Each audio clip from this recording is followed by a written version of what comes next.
Ouais, la famine m'a encore frappé. Le tout sinon, c'est l'arachide préparé.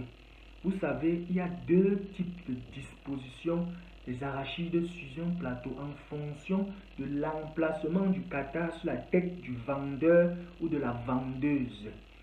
La première disposition, c'est genre les arachides sont totalement un côté du plateau, donc ça a formé une sorte de petite montagne comme ça. Les boîtes qu'on serve là, c'est en contact direct avec le plateau, c'est déposé un côté là. On appelle ça disposition en amphithéâtre. Deuxième type de disposition, c'est genre l'arachide envahit totalement le plateau, il n'y a même plus d'espace. Les boîtes qu'on serve là, c'est déposé sur les arachides. On appelle ça disposition anarchique, donc le désordre partout. En ce qui concerne la vente des arachides, il y a trois types de clients qui sortent carrément du lot. Premier type de client, c'est le genre qui arrive, ils ont toujours leur question fétiche là. C'est l'arachide du village. En même temps, l'entier de goûter demande que le vendeur donne sa part peut-être même pour 100 francs et il a goûté même pour 500.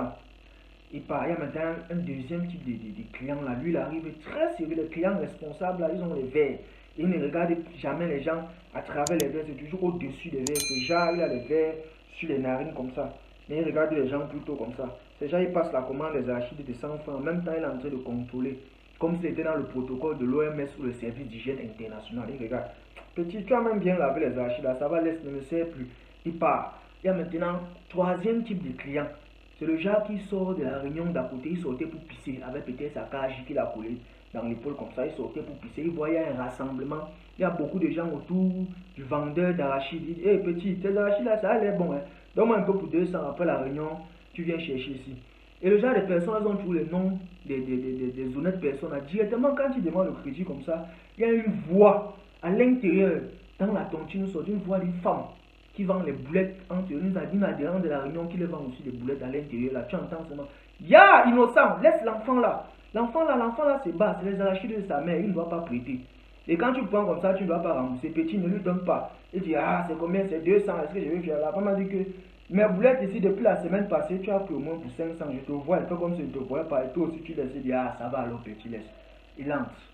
Maintenant, dans le processus de mangement des arachides, voilà comment ça se passe. L'arachide se présente de telle façon. Et les arachides qui arrivent, c'est un seul globe, c'est bombé comme ça. On appelle ça en un ton. Il y a un autre, c'est deux globes en deux tons. Trois globes en trois tons. Il y a les arachides dans qui excellent. Ça devient souvent quatre globes comme ça, se pencher un genre là. En quatre tons. Maintenant, pour manger ça, quand tu mets sur la dent, quand tu veux croquer là, paf, pour casser.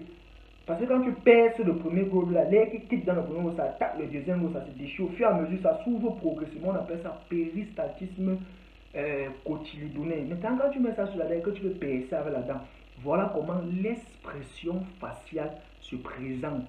Quand tu mets et que tu veux, l'œil ici a tout tendance à se fermer. Maintenant, de ce côté, les paupières font ce qu'on appelle restriction palpébro des paupières. Surtout la paupière inférieure qui a toujours tendance à s'implanter dans ce qu'on appelle le cul de sac conjonctival. Donc, quand tu fais ça, la lèvre se recule. Donc, de l'autre côté, souvent, tu as tendance à former un petit trait ici. Tu as l'impression que c'est une fente palatine ou une fente labiale. C'est plutôt de ce côté. Bon, maintenant, quand tu casses l'arachide, il y a un phénomène là que je n'arrive pas à décrypter. Je ne comprends pas, je ne sais pas s'il y a quelqu'un qui est capable de laisser, de laisser par exemple, je ne sais pas, 5 graines d'arachide sur la langue avant de croquer. Chaque fois que tu mets seulement une graine, quand ça touche ta langue, tu as toujours tendance à vouloir mâcher. C'est comme si ça te démange. Donc, on peut vous dire ici que les cellules de la langue sont sensibles au cotylédon de l'arachide. Donc, le cotylédon ici est un excitateur des cellules sensibles de la langue. Donc, quand tu déposes une graine d'arachide sur la langue, ça attaque les cellules sensibles de la langue qui partent directement alerter la luette. C'est comme ça la luette attaque, palatine mou, palatine, le palais dur, le palais mou. Après, ça attaque la carte dentée. La carte dentée veut seulement mâcher. Une expérience aussi a prouvé que si tu coupes la tête d'un homme avec la bouche ouverte là, tu te gardes ça dans une glacière même pendant 2 ans. Donc, dès que tu prends une graine d'arachide, tu déposes sur sa langue comme ça, tu vois, il va fermer. Pap! Donc, je ne sais pas, c'est un truc que je n'arrive pas à exprimer. Mais il y a d'autres qui cassent avec la main. Ils font comme s'ils manipulaient ce matin. Comment paf, paf, paf, les arachides se versent dans la main. Et quand c'est dans la paume de main, pour manger, On dit peu importe où l'arachide se trouve dans ta paume de main, ça va toujours toucher le creux avant d'entrer dans ta cavité buccale. Donc c'est un peu comme quand tu te laves à la douche là, on a fait le sol de telle sorte que même si tu verses sur n'importe comment, ça va tout s'entasser dans le trou. C'est un peu comme quand tu es aussi appelé au village là pour les rites. Quand tu as choisi peut-être pour être successeur ou bien pour être voyant, tu fuis, tu tournes, on te poursuit dans les rêves.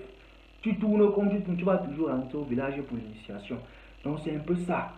Donc maintenant quand tu attrapes l'arachide, donc des bons grains d'arachide, quand tu mets dans ta bouche, tu fais paf. Tu vois comment l'arachide s'épaisse. Donc ça fait comme si tu payais c'est un sachet d'eau, pas. Ça vient, ça s'entasse, ça s'entasse surtout sur le coin de la carte dentaire. Donc ça te gâte, tu as envie de retirer ça avec la langue. Mais le tout aussi c'est plutôt avec le doigt. Donc tu balais comme ça avec le doigt. On appelle ça oscillation doigtale en coucher de soleil vers le fond de l'arcade dentaire. Cette fois-ci ramenant une pâte d'arachide bouillie dans la cavité buccale. C'est comme ça que ça se passe. Donc c'est là. Elle pense aussi comme ça, je suis malade. Donc c'est la magie.